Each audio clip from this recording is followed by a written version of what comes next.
nasimamia hawa vijana wangu wa divers kwa hii damside. Pengine kutoa historia kidogo ambayo penye tulitokea.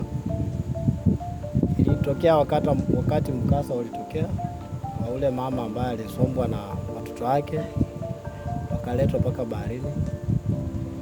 Pale vijana walijitolea ambao wanaitwa divers wakiwa wanatafuta mili.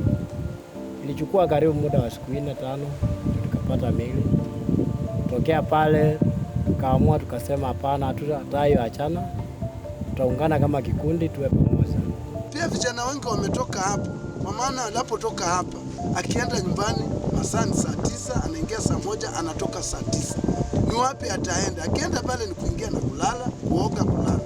Ile mambo ya kuingia huku na huku kufanya maukoro. Ndio hapo nimeona pia wamesaidia. Kwa maana kila siku kwa siku wako busy.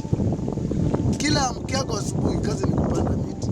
Huu mradi utatusaidia sisi kama divers, maana kuna miti kama miembe, miti kama michungwa, kuna miovakado, kuna miti ambao tumepanda pia hapa. So for the time being, mimi naamini huu mradi utakuja kutusaidia na hizo faida. Pia nashukuru sana kwa community. Mwatate watu hawana pale kwa kubarizi.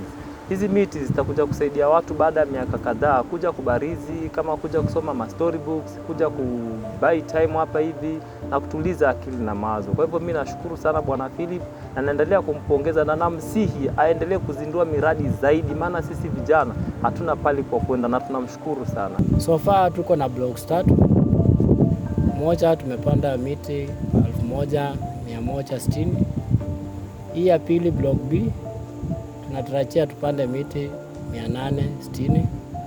Tuko na block C ambayo tukipima tutakuja kutoa matokeo tutapanda miti mingapi.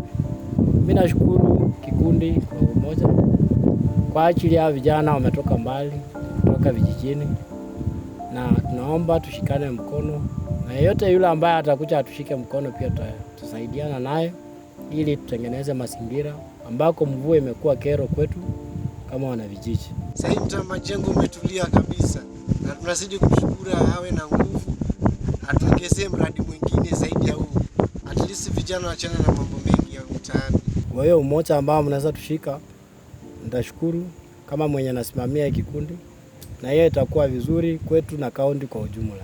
Asante sana. Asante sana. Thank you very much Bwana Philip.